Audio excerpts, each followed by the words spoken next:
All right, we're going. Hey everyone, welcome to Pure Nintendo's Koopa Kast number 47. Yay. I'm your host, Matt, the multimedia manager of PNM and PureNintendo.com, your independent source for all things Nintendo. And joining me are these four awesome people who will introduce themselves as soon as they answer this question. What is the coolest piece of gaming memorabilia that you own? Gosh, that's a hard one. Yeah, that is a tough one. Well, I do have a lot of Nintendo memorabilia behind me. There's an NES Zapper there. Trying to think what the coolest piece of memorabilia is. You have anything cool from like trade shows or? Yeah, I've got a bunch of pins from past E3s and things. I don't know if you can see that, but some Mario, some Star Fox pins. Oh, That's there's an awesome. appealing pin. Kid Icarus, Mario Kart, Luigi, the Hylian Shield. Nintendo usually does these every year in some form or another.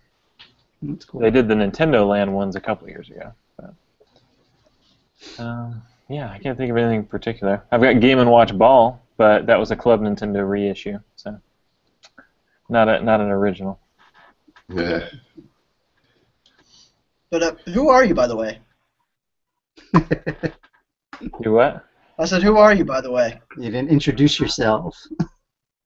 Oh, Justin Sharp, of course. And what's your role here, Justin, with Pure Nintendo? Well, I started the site and yeah, magazine, all that stuff. So, and I am the editor-in-chief of the magazine. So I edit everything and assemble everything, try and organize everything. So, anyways. And issue 16 is out soon. Yep. Nice. I was just finishing assembling it, so it's writing up my editor message right now and getting things ready to go. Who's next? I'll go. Hey, I'm Trev, and I'm one of the writers for Pure Nintendo and for PNM Magazine. I don't know what my coolest thing is, but I got some cool stuff just in the background here. Yeah.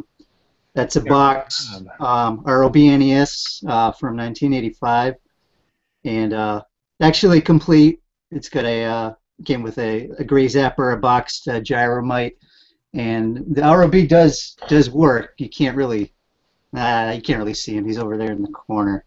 I don't know if you can see him there. Yeah. And I actually have played it with gyromite, which is kind of, it's cool if you ever get a chance to do it at least once. It's not, the sort of thing that I come back to too often, but it's nice to have. So that's one of the cooler pieces of memorabilia I have. The coolest merchandise I have might not actually be Nintendo related. I've got some stuff for some niche platforms that people may not be too familiar with, but yeah, I've got some nice original Nintendo stuff, box games, and merchandise like that. That was my original love, basically, that got me into Nintendo. So Nice. Yeah, looks like a good collection. yeah, it's not too bad. I'm the other Justin at Pure Nintendo. They kind of refer to me as J Money, my nickname. I'm the assistant editor for PureNintendo.com and PNM. And my coolest piece of memorabilia, I don't really have much memorabilia, but I guess I've got Pikmin patches that were at E3 last year. Got a full set of those. And this is my favorite piece of Nintendo merchandise. Whoops, just dropped something. Is my giant Super Mario Galaxy Mario. He's got like a stand and stuff, so that's pretty cool. Yeah. And I just ordered today some Commander video statues from Bit Trip Runner. Nice. Nice. I saw that on your Twitter there. That's cool. Yeah, I can't wait to get those. Nice. Oh, speaking of statues, I do have some of those here too. There's some newer ones. I really like that Ganon statue. I really wish I can get my hands on that. Nice. Yeah, the Ganondorf one's fun, and this one was from Club Nintendo. I Yeah. got one too. This was I a haven't got that platinum Club one. Nintendo one up on the Yeah. shelf. I think it was a platinum reward 4 years ago, 5 years ago, something like that. Yeah. My nephew loves playing with it. I think Yoshi's head is almost about to fall off. So I was like, well, he doesn't. He's not supposed to move, so be careful with it. You know, it's a little bit, but. All right, and we're just going to jump right into it. The first item I have that we were going to talk about, if anybody's been keeping up with the gaming news in the last few weeks, especially after GDC, Sony unveiled their Project Morpheus, which is their answer to Oculus's, or I guess now Facebook and Oculus's Oculus Rift, their new VR system. And soon following that, Microsoft was contacted by a few gaming sites asking if they were interested in doing a VR system. They responded, most people were saying yes, they are doing it right now. There's some insider information that says Microsoft is looking up designs right now for VR, but they're not commenting right now. But it's looking like Microsoft's going to, showing their history in the past about kind of like following trends. This seems like something Microsoft is probably going to invest in.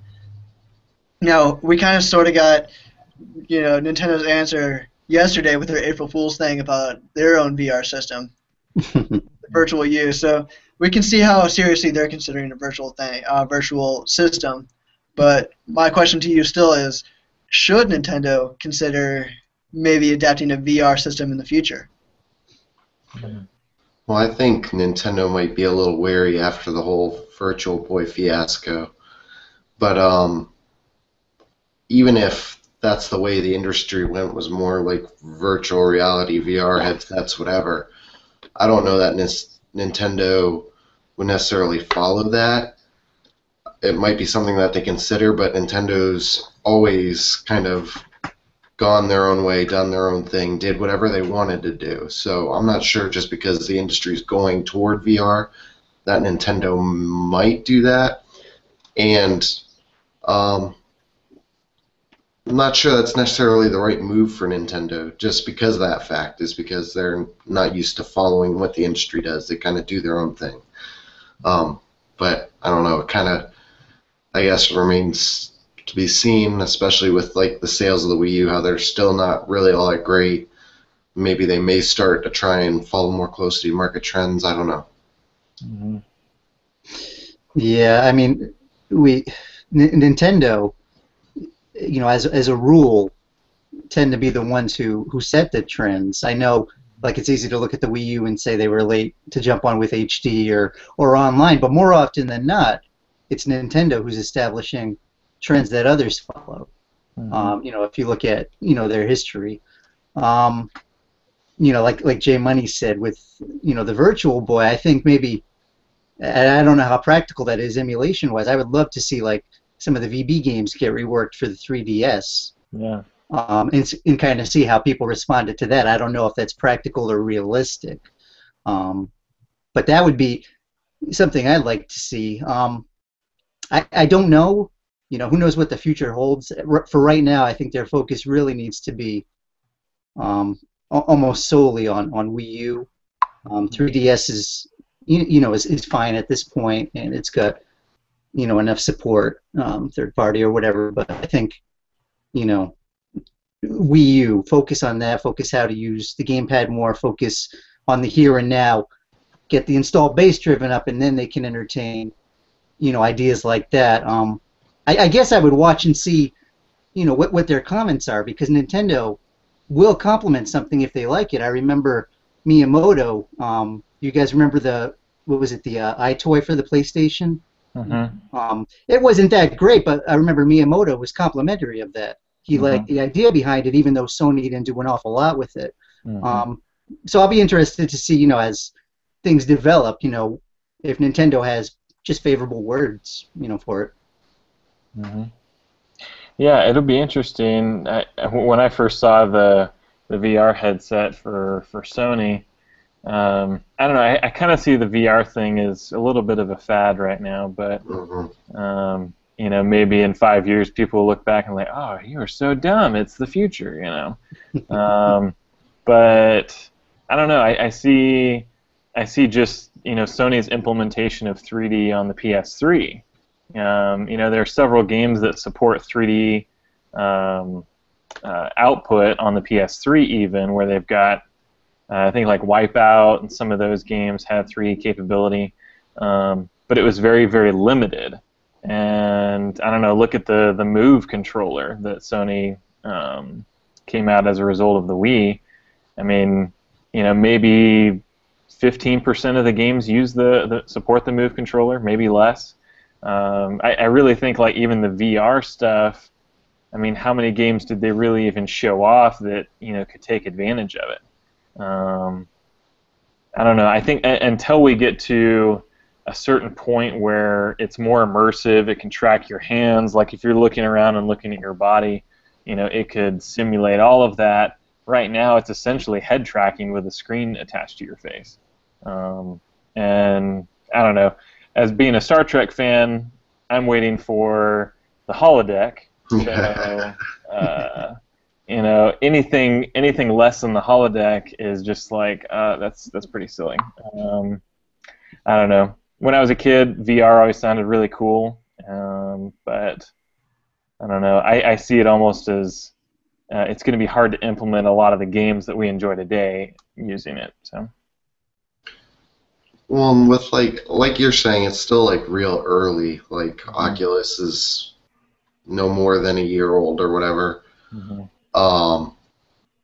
And people, when they try the Oculus, are really like surprised, happy with like what it offers. But like you're saying, I'm still not quite convinced because, like you're saying, it still seems like the VR that we've had around for 10 years or more, where basically it's just head tracking. Yeah. And right. Yeah, so far I haven't seen anything that revolutionary with it. It's kind of like 3D movies right now. Remember when they had 3D movies back in the 90s? You know, you had your, or even before that, you know, you have your red, blue 3D glasses and go into a movie. I mean, today's 3D is maybe a little bit better, but they still haven't solved the problem of frame rate or action sequences, you know, creating blurs and nausea and all that stuff. It's just, I don't know. It's just it's one thing. Very beta. It's one thing to see, you know, if somebody's making a tech demo solely to show off the technology. Right. It's a whole other thing to make a game and fine tune it and polish it. And you know, with a lot of these, you know, not that it's similar things, but they've had, you know, in the past, like the I/O glasses that, you know, were to really optimize the games. And you know, if you've ever experienced them, you know, they'd have cool tech demos, and then you play a game, and it's just like, you know, having a TV screen by your eyeball. It's not really, you know, that immersive. So I think that's going to be, you know, the challenge is for a developer or a studio to say, okay, this is, you know, something you need to. This is the only way to experience it, basically. Yeah. I'm going to be completely honest about virtual reality. I'm not sure that I want to play a game with something like that strapped to my face. Yeah. You gotta wonder what the long-term detriment is, but. Well, you get James to test it, and he tests that. What was that thing? You had that brain thing. Yeah. The focus headset. Yeah. So. Yeah. It would be the pure Nintendo guinea pig. Oh yeah, I was just gonna say he'll be our guinea pig. Yeah, he won't like that. He'll be like, it's zapping me. Yeah. Get it off. Yeah. Yeah, and like so far, like even Oculus is, you know, as promising as people make Oculus out to be, you're like, oh, you have to try it, it's the future, blah blah blah. I mean, you're still, when these people get to play the system, like at PAX Prime last year, they had Oculus there, and there were a bunch of people standing in line to test it. You could only test it for 2 minutes. So these people were standing in line 2 hours, you know, to look at it for 2 minutes. Mostly that time limit was because people would get nauseated for longer than that. You also can't use it standing up. They only had people using it sitting down, to prevent nausea or people falling over, or things like that. I don't know. It just seems like with so many problems, and Nintendo said this in the past, if it doesn't work for over 90% of the people, they're not going to produce it. You know what I mean? That's what they said about the vitality sensor.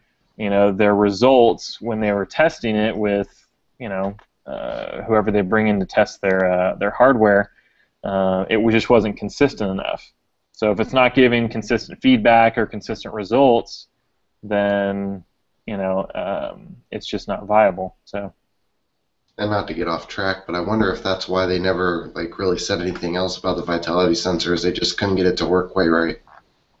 Yeah, I mean it's kind of like one of those projects where they're like, we probably shouldn't have talked about it, because I'm sure they develop hardware every day that they're testing and playing around with, and only a handful gets to see the light of day. They're testing and hey, this could be the next big thing, or but they're cardboard prototypes. Yeah, cardboard prototypes, clay, and all this other stuff.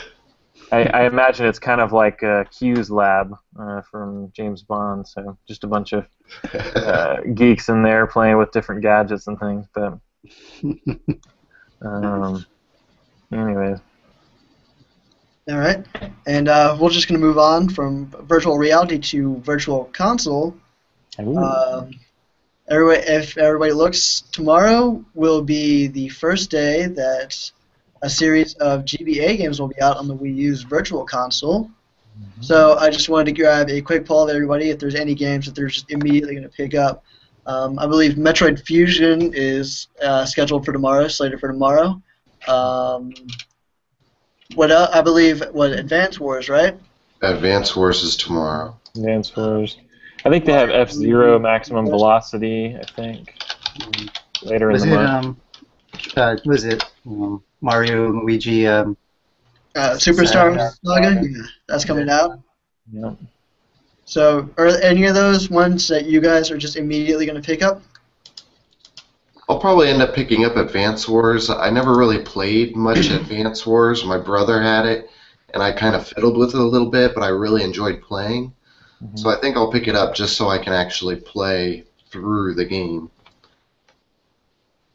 Yeah, Advance Wars is a lot of fun. I remember the original, and I'm still kind of wondering the logic with releasing the Game Boy Advance games on the Wii U, but I guess they've been kind of bucking that trend because they've had NES games on the 3DS. So why not have a handheld system on a console? I don't know. I just hope they open it up more to the point where it's like, okay, I've already got Metroid Fusion on my 3DS. I shouldn't have to buy it again just to play it on the Wii U.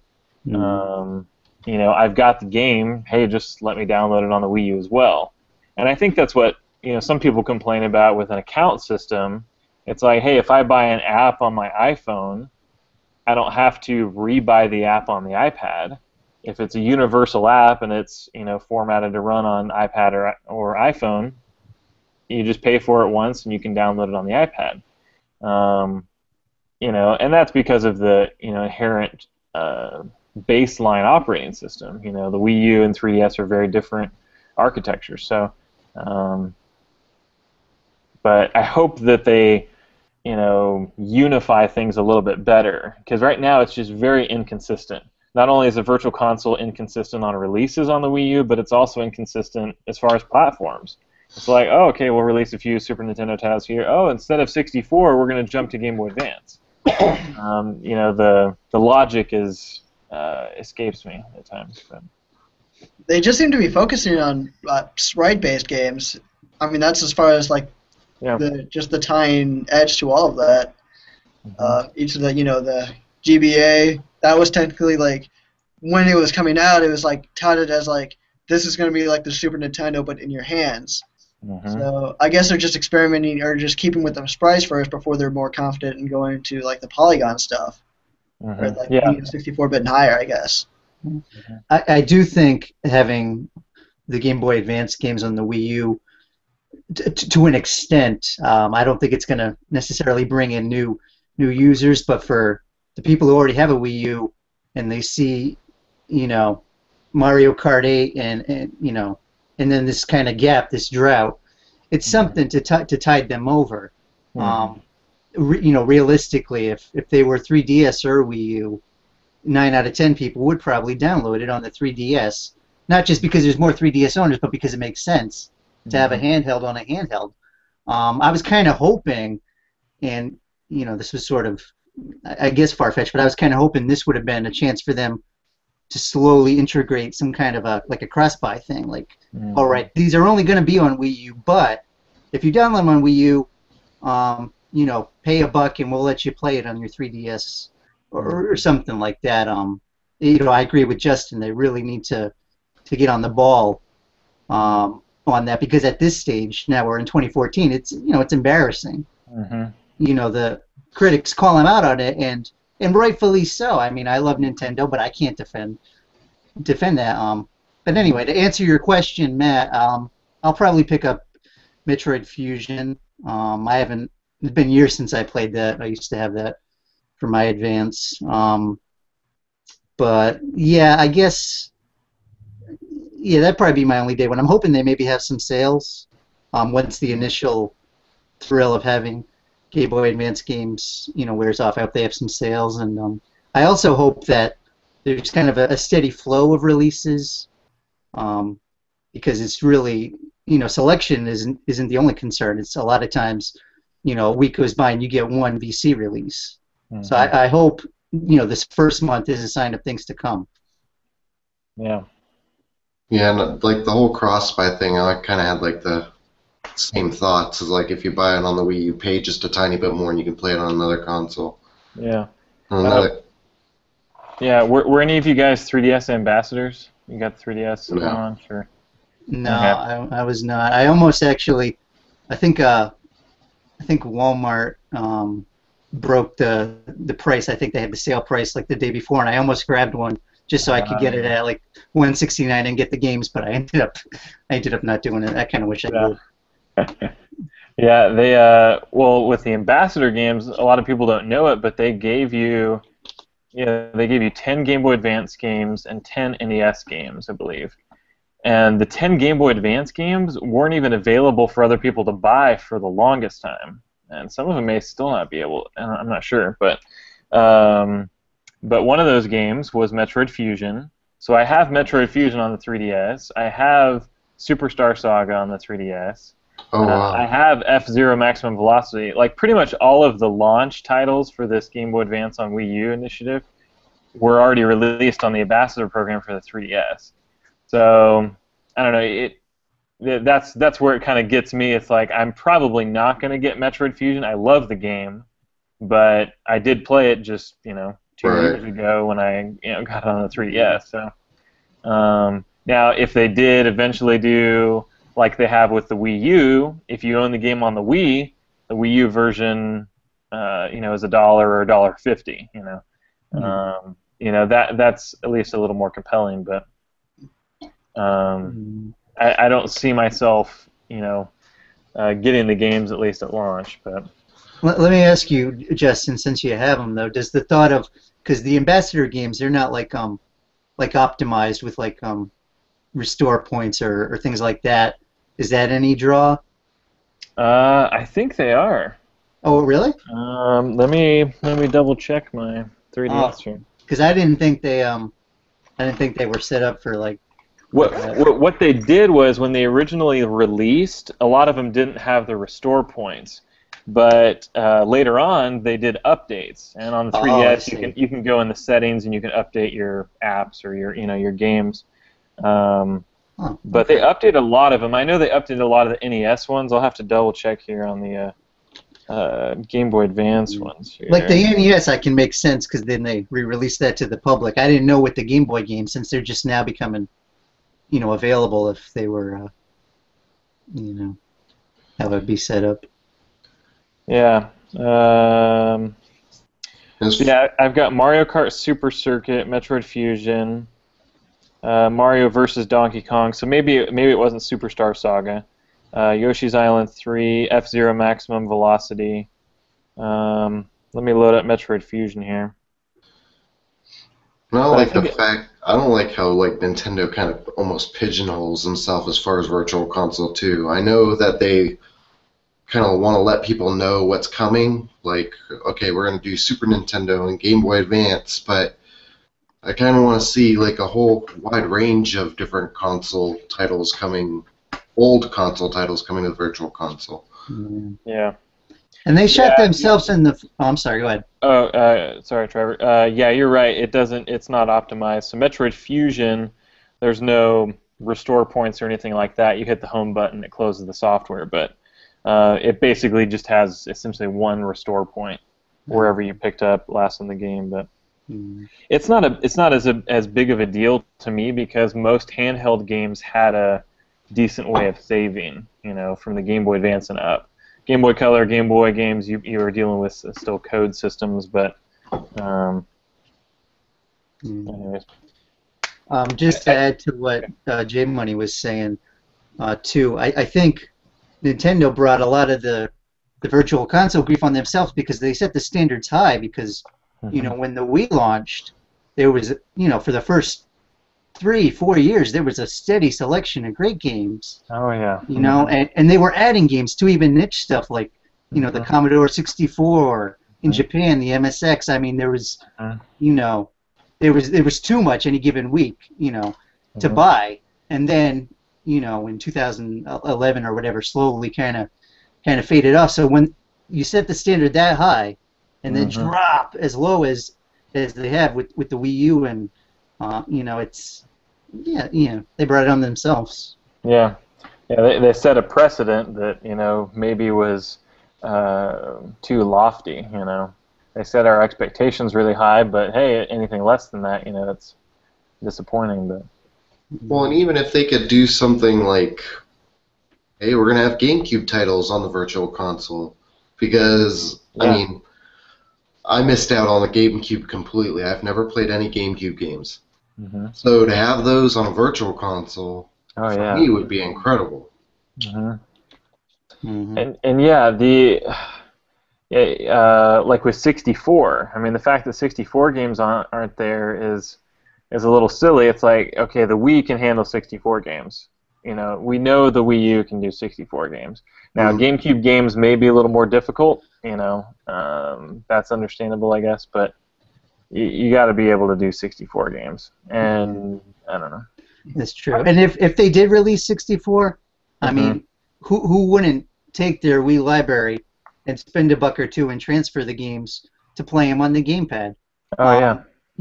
I would, just because I would like that, that convenience. It's I don't know, especially when there's such a drought in software. It just seems like such an ideal way to keep people's interest. I don't know.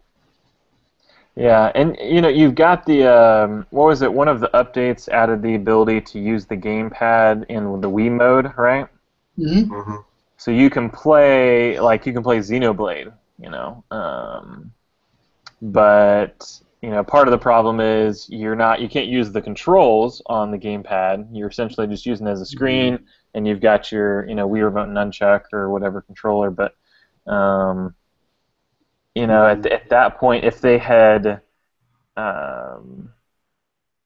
with the Wii U, with that transition, I don't know, it just seems like they could have done a little bit more, but anyways. I feel like they're especially after Wind Waker, the HD re-release, I really feel like there's no excuse for Nintendo not to have some GameCube titles onto the Virtual Console. Yeah, it might take up much more space on the virtual memory, but that doesn't mean it's not possible for them to, have that, or have that option. Yeah. The GameCube library's aged good. I mean, it's not even, really that old. I mean, you look at, like Wind Waker HD. It's a remake of a game that's, honestly was great even without the HD visuals. I mean, it didn't really age that much, and I think there's a lot of strong GameCube software that's like that, and also a lot of people that are interested just because the console, by Nintendo standards, wasn't as mainstream a hit. There's a lot of people that never experienced, some of the lesser, not lesser, just but some of the, the titles. Mm-hmm. All right. And then just moving on to the next topic. We didn't cover this on the last Koopa Kast. I kind of feel like we should have. Just talking about the year of Luigi is finally over. Mm-hmm. And, I felt like ignoring him. That just didn't give him his due. I personally am a huge Luigi fan. Mm-hmm. I don't know about you all, but I definitely support the man in green. Oh, yeah. Do you all believe that Nintendo handled the year of Luigi fairly well? I thought it was awesome. I mean, I don't know if you could do it any better. They had lots of great games. They were consistently promoting it. It was in your face, all the time. So I thought they did a great job. I'd love to see them do more of that. Year of Samus or something like that. Hopefully Samus, Metroid, maybe. I think they probably, because there was a lot of 3DS games that featured Luigi, and you didn't really see so much of them on the Wii U. I know they did like the Super Luigi U and stuff, and that was really cool. Uh-huh. But I thought that maybe they could have done maybe a little more on the Wii U side of things, because you had Dark Moon and you had Mario and Luigi Dream Team, and I'm sure there are probably others that escape my brain at the moment, but I definitely think that maybe another Wii U game or something could have done some good. But I think overall Nintendo did a pretty good job. I mean, they had a lot of merchandise that they came out with, like the Year of Luigi coins and the Dark Moon statue on Club Nintendo. That was awesome. I wish I could have got that, but It was really expensive. but I think they did a pretty good job. Uh-huh. It was decent. I can't say I was blown away, but Yeah. I definitely think having a themed year, I think it's a good idea. I kind of agree with J Money that I think the Wii U kind of got the short end of the stick a bit. They did kind of sneak Dr. Luigi in there right at the end. Oh, right. But I think I guess what I was hoping for never materialized. Like, I know they did have the Luigi 3DS. I was really hoping for a nice green, and it was kind of that white with the the kind of puke green icons. It was okay. Collectors are going to eat it up, but I didn't care for the style myself. But yeah, I definitely, even if Luigi himself didn't blow me away this year, and I do like Luigi, I think the idea of having a themed year is good, and it kept people talking, and kept people talking in a positive way when there were some stretches where there wasn't as much positive to talk about. So that's good, and I hope like Justin was saying, I hope they revisit that with hopefully one of their other iconic characters. Mm-hmm. I thought what was interesting about them just making a themed year was that, I mean, not only was there like a couple of games out there starring the character, but the Nintendo kind of ventured a little bit more to the DLC side of things, like with Super Luigi Brothers, and then also like featuring core Nintendo characters into like an eShop game for the Wii U for like a console, which is what Dr. Luigi was, and it seemed like it was a good idea or a good way for Nintendo to just kind of like break out and try something new without kind of straying too far from like this tried and true formula that they seem to be having with their software titles. So, I mean, if this is how they're going to, treat it on with other characters, I definitely welcome it. I like to see like them, take main core characters and try out like different kind of styles to them, like things we wouldn't see before. So. Mm-hmm. If there was going to be another year, who do you think would be the most likely character to be? Just out of curiosity. I don't know about the most likely, but I'd like to see them do something like really obscure, like the Year of Birdo or the Year of Bowser or something. Yeah. Yeah. Yeah, Birdo might be too taboo with Birdo's origins to is Birdo a guy, is it a girl? It's Pat. It's Pat. Yeah. I'm trying to think who they would probably pick. You'd have to almost do someone who could fit in a lot of different franchises. Yeah. Or genres of games. Like Luigi, he's in Yeah. the golf games. He's in Mario Kart. He's in a lot of different stuff. Yeah. How about Kirby? Kirby's fairly versatile. Yeah, I feel like Yeah. Kirby they could do. And he's got a pretty big 3DS game coming up pretty soon, right? Yeah, and I'm excited about Triple Deluxe. It's looking really good. That's actually just a month from today. May 2nd is when that and Mario Golf comes out. Oh, Mario Kart's the end of May. They're coming out the Yeah. same day. Kirby and Mario Golf. Yeah, Kirby Oh, Triple wow. Deluxe and World Tour are coming out the exact same day. Wow, a double deuce. Yep. Um, I think they're cheaper too. It seemed like the prices I saw were like 35 and 30, I think. So they weren't like both like $40 titles. Nintendo's kind of gotten away from that mostly. Maybe Pokemon games have done that consistently in the Luigi's Mansion, but Mm. I think I would like to see for a year character. I just want to see them do Year of Ganon, but tackle it the exact same way they did Year of Luigi. uh And we just see, Ganon's out there hitting the links, yeah, doing golf. put them in different things. Yeah, Dr. Ganon. Super awkward. yeah. He can't quite fit in the cart at all, so he's got like one foot sticking out of it.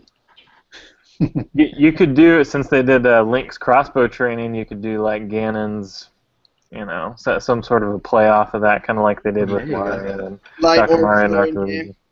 Luigi. Yeah, some sort of a mini game with him, but yeah, they could do some fun stuff with it. I think a villain would be cool. Yeah. I think Bowser may be out of the question just because they've kind of done. He's in a ton of games already. Every year might be Year of Bowser, but I feel like you could do Ganon, or you could do Samus or Kirby or some other ancillary character, but. I'd like to see them do Year of Samus just so we can, know that we're going to get another Metroid game. Or something. Yeah, I mean that's what I would go for, but yeah, I don't. Maybe they're taking a longer break from it. They took a huge break between Super Metroid and Metroid Prime. I guess they had Metroid Fusion that came out, but that was like the same year as Metroid Prime, or a year before that. Yeah, they were pretty close, I think. Yeah, because Game Boy Advance came out in 2001. The GameCube came out later that year in 2001. Metroid Prime came out in 2002, I think. Mm-hmm. So, yeah, I think Metroid Fusion was maybe 2002 or 2003. So yeah, maybe it was the gap between Super Metroid and Metroid Prime, but it was a pretty big one.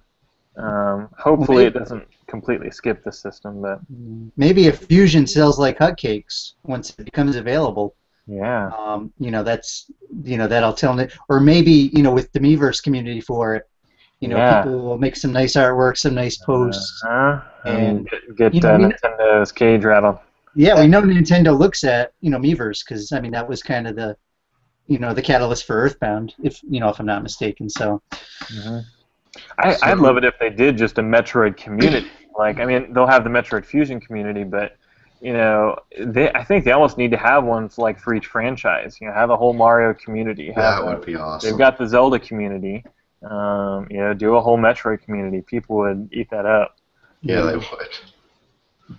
So I think we should do that. Have it on our site. Have a Metroid community right there. There we go. I like it. We could aggregate posts there and. I think the first forum topic will be somebody who's trying to keep track of how many times I've said, Nintendo, please make another Metroid game. Yes. It's got to be at least in the high 30s by now. Yep. I'm going to sneak it into all my videos. Uh-huh. They're working on it for you, Matt. The Metroid Mega Man Legends crossover. Yeah. So just for you. That's the dream. That's The sad thing is we'll probably get like a Metroid pinball or something like that, which was a good game. Yeah, no, it wasn't bad. I liked it with the they had the Rumble Pack. You remember that for the DS, Yes. the original one? I like that. Uh-huh. So it wouldn't be all bad, but still, it's kind of like, I don't know. It's like, hey, here's our new Zelda game. It's a sequel to Link's Crossbow Training.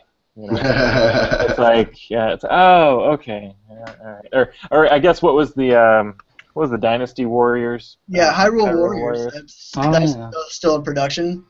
Yeah, People's which pretty excited about that. yeah, which they didn't necessarily say, hey, we're going to show off a trailer for the new Zelda, but I know when people saw that, they're like, what? And then quickly realized, okay, that's not what we expected. Well, who knows? I mean, Hyrule Warriors maybe a system seller. You don't know. Yeah. Could be. Yeah, I mean, people are desperate for Zelda. You can pretty much stamp, Zelda on anything, and there's going to be a few 100,000 who eat it up just for name alone. So. Yeah. Oh yeah, and just think about when Skyward Sword came out. It wasn't like maybe a couple weeks after. Okay, we want the next Zelda now. So it's like people are gonna pine for it. Yeah. As soon as they can. I just really hope that they blow us away with the Zelda on the Wii U. Mm-hmm. Yes. Yeah, really hoping. Yeah. Like, I hope it's like a grand scale, like, just, I can't wait. I'm sure they will, because, I mean, even you think of, like, your least favorite Zelda, and it's still better than 90% of the games ever made. Yeah. There's really no bad Zelda, Well, yeah. Well, there's not a bad Zelda for Nintendo system. There you go. That Nintendo's made. I don't think they acknowledge those as real anymore. Yeah, the CDI games. Yeah. Not to get off topic, but they're not as I actually have. They're not as bad as people say. I think, if they didn't have the Zelda name, if it was just like CDI's Adventures in Magic Land, for the library, they're not bad. Yeah. Not that I'm not that I'm enamored with them, because I'm not, but as somebody who's played a lot of CDI games, they're for the system, they're not bad. Yeah. It's a curiosity. That's what we'll call them from now on. CDI Adventures in Magic Land. There you go. I like it. That's what we could call this episode: CDI Adventures in Magic Land. All right, and we're just gonna kind of close out a little bit with Pokemon Battle Troze. Yeah. If I know, Trevor, you're still feeling a little under the weather, but if you're still up for talking about it. Well, yeah. No, I'm happy to. I guess it's when you mentioned that we were gonna, and I was thinking about it, I'm like, okay. And I think that kind of says a lot. The fact that I wasn't super excited about talking about it. It wasn't not a bad game by any means. I gave it a 6.5, which is not a bad score.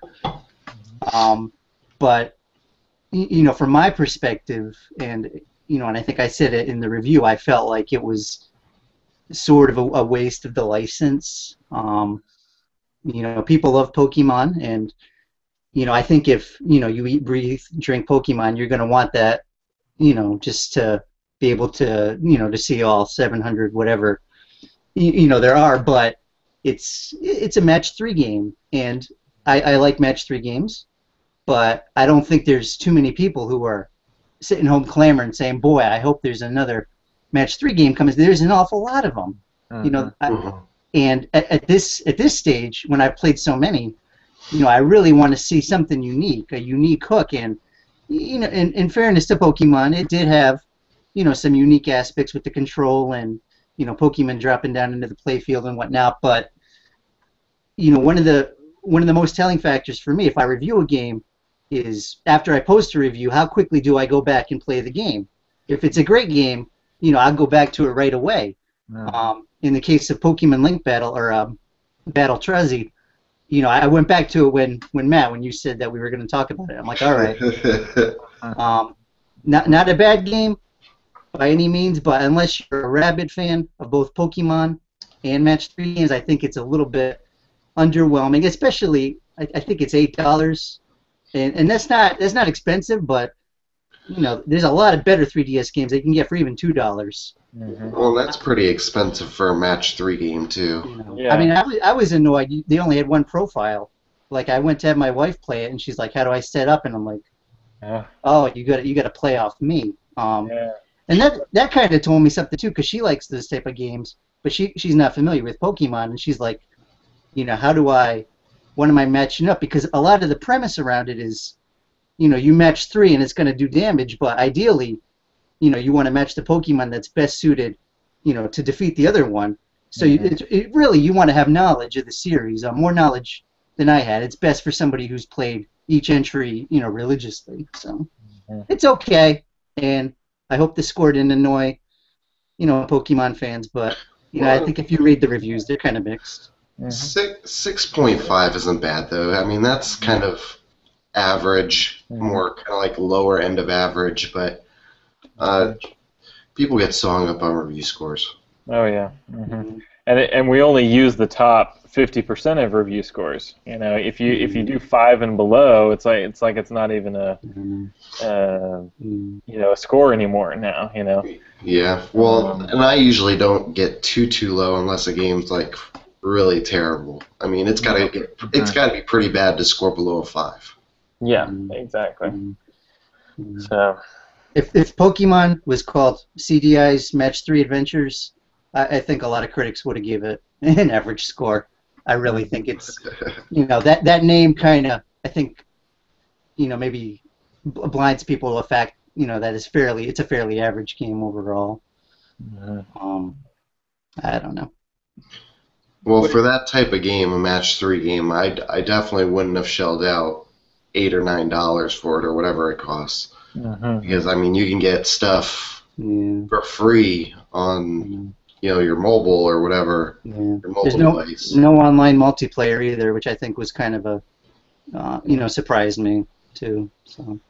Yeah, I expect a lot more from games that have like a smaller scope to them. I think I reviewed, what was it, the latest in the Mario versus Donkey Kong series, and I may have been a little bit harsh on it, but I had played the previous games in the series, and maybe I had some expectations for it, but I don't know. To me, if you have a solid premise, you can add things like online play, user-generated levels, a lot of replayability with a core engine, with the core gameplay you have in it. So when they don't take advantage of that, when there's like, a small amount of modes or, things like that, it's like, okay, so you're still charging this amount for it. And this goes back to our discussion on price versus review score, but, I don't think it's a big deciding factor in when I score a game, but, it can be, just the value that I'm going to get for it. But anyway. All right. So, just quick closing remark. Is this like, Trevor? Is this something you would recommend if it went on sale at like a $3.99 or cheaper? Oh, sure. I mean, and even now, I might recommend it. Like I said, if you're somebody who just really loves Pokemon, and the thought of seeing all 700 is exciting you, then definitely get it, because you'll enjoy it. And I really think, in a way, that's Nintendo's target audience. Is kind of narrow. It's really for not just Pokemon fans, but Pokemon enthusiasts. So yeah, if you're a big fan of them and match 3 games, definitely do get it. It's not a bad game by any means. It just is, kind of, in ways it feels like it's coasting. And like Justin said, with some of these more iconic characters or licenses, especially from Nintendo, you have higher expectations because they've raised the bar, in terms of quality, features, options, things like that. So yeah, no, there's definitely an audience for it. It's just, it wouldn't be I wouldn't rush out to get it if I hadn't, reviewed it. All right. We did have a reader question. Yeah. We had one this week. It is should Nintendo still release? Oh, sorry, it's from this is gonna have a hard time pronouncing this one. Lewis. What's that? Just say Lewis, right? Yeah, Lewis. Lewis. I was looking at the Twitter handle, like it got thrown out. It's like Lewis and Lou Vision, something like that. Yeah. Oh, yeah. But yeah, Lewis, who developer for an upcoming, who's on a Kickstarter right now. But this Lewis asks, should Nintendo release a Wii U gamepad for Player 2? So should they support 2 gamepads at once? Well, since they promised it to us 2 years ago, yes would be the appropriate answer. Yeah. Please understand. I would love to see, like, at E3 them really, because even recently they were talking about how they were trying to put more focus on, making the Wii U gamepad a feature, because like games like Donkey Kong, Tropical Freeze don't really, other than off TV play, didn't really use it. And I know some people were critical of that. Yeah, if Nintendo has ideas that warrant it, I would love to see it. But I think they really need to nail down some good uses just for Player 1 first. I don't know. I hope they surprise us, but I wonder sometimes if how many ideas they have for the gamepad. I don't know. Yeah, I think you could do some really cool games. I mean, just when I even first saw the gamepad, I mean, you could do some really cool just like card games, or something where I have a gamepad over here and I could like manipulate some things up on the screen. Maybe I've got a card here, I've got my whole deck, and I could just like flick cards up on the screen. I mean, you could have like a little Texas Hold'em, or whatever game you wanted on there, trading card game, or now you would be limited to just 2 of them, but I don't know. I see there's a lot of potential for it. I agree with Justin. I think there's a lot of potential there, and I think that I don't know that Nintendo is short of ideas, because Nintendo always has ideas. Mm-hmm. I guess the thing that I'm more sour about as a Nintendo fan is that they actually promise that next year you'll see dual gamepad capability, and now it's 2 years later and they haven't even said anything. They haven't said anything else about it. Not that last year we did say blah blah blah, but we're still working on it. They haven't said a word. Yeah. And I'd even be fine if I don't expect as high of quality games. Like I don't expect 2-player gamepad games plus the TV to play a 1080p experience with high fidelity graphics. They may need to shorten their scope a little bit on it, but I still think you can make compelling, fun games using that. I mean, if you've played Wii Party U or some of these other ones, even Nintendo Land, Wii Party U has some awesome party games, just even like their basic Pictionary game where you have to draw a picture, hand it over to someone else, they draw something. I mean, there's a lot of cool stuff you can do with that, and Nintendo's the best at doing, living room multiplayer. And I feel it kind of stinks with the gamepad. It's almost kind of restricted that a little bit more, just in the types of games we've been seeing on the Wii U so far. Now Mario Kart, Smash Brothers, those will help more with that. But anyway. One thing I kind of expected to see with the Wii U gamepad, and I'm surprised we haven't yet, is, and it actually, there's some parallels when you look at it, is like what Nintendo did with the GameCube and the Game Boy Advance, the connectivity. It was a really good idea that I don't think took off like they hoped, but I think for a good year or two anyway, there was some really solid experiences that used that. Final Fantasy Crystal Chronicles or Pac-Man Versus or the Splinter Cell games. I always thought that with the Wii U gamepad, this is a great opportunity to kind of take some of those ideas that they weren't really able to exploit then, and bring it back now. I know when Wind Waker HD came out, I was shocked that they eliminated the whole Tingle minigame and replaced it with Miiverse bottles, because I'm like, oh wow, this is an ideal setup. Yeah, I would like to see some of that, and I know they're not necessarily new ideas, but I think that was a feature that maybe was a little ahead of its time, or didn't get to take off like it deserved to. Yeah, I know I've been saying it all Koopa Kast, but I don't know. Yeah. Well, and I think that the dual gamepad is kind of one of many different issues that Wii U is having with gaining its footing, is that Nintendo put this all together, like the NFC, and they said that they were coming with dual gamepads, and they just have a lot of cool things that they want to do with it. But like you said earlier, Trevor, they're kind of having issues with just getting it out there initially. But I think if they were to start showing off kind of like these other unique abilities it has, like the NFC and dual gamepads and stuff, people would start to kind of get like not like quote unquote understand the Wii U, but kind of see some of the other things it can do.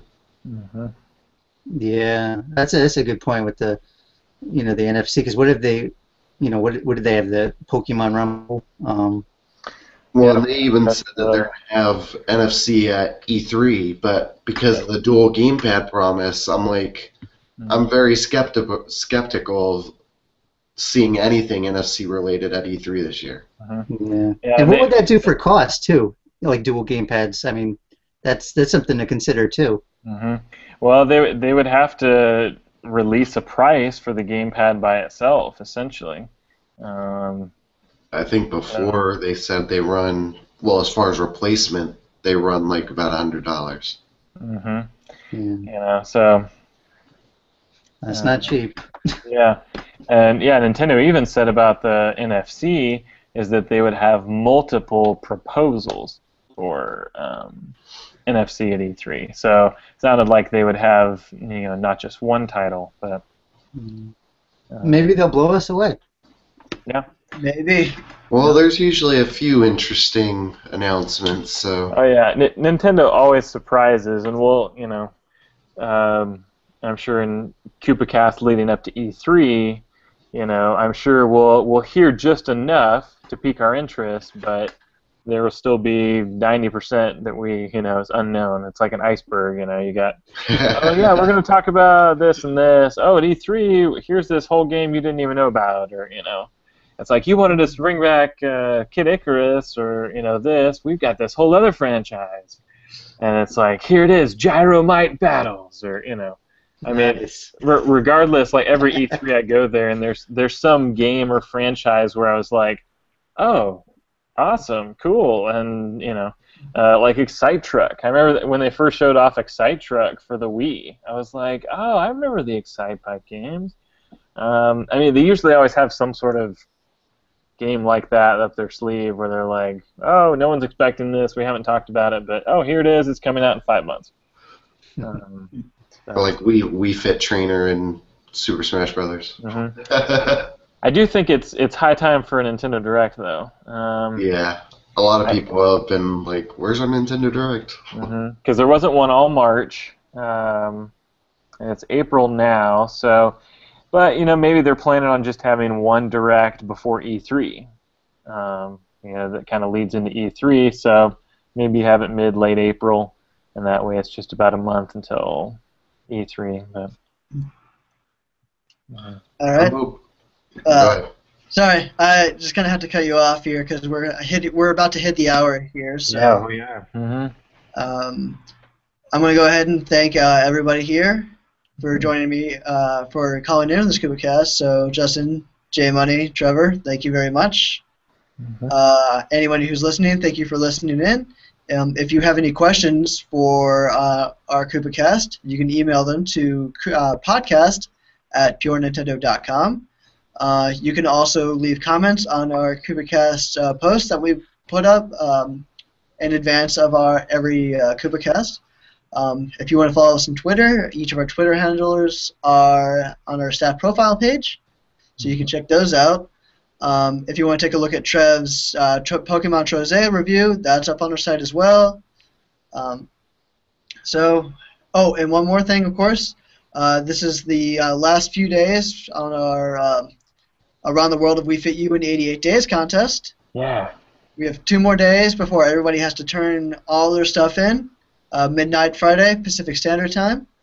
After that, a week later, our results video will be out, so be on the lookout for that. And that's all my closing statements. So again, thank you very much, everybody. Thank you, staff, for coming on and talking about all these Nintendo subjects. Thank you, listeners, for listening in for episode 47 of Koopa Kast, and we'll see you in 2 weeks. Mm-hmm. See ya.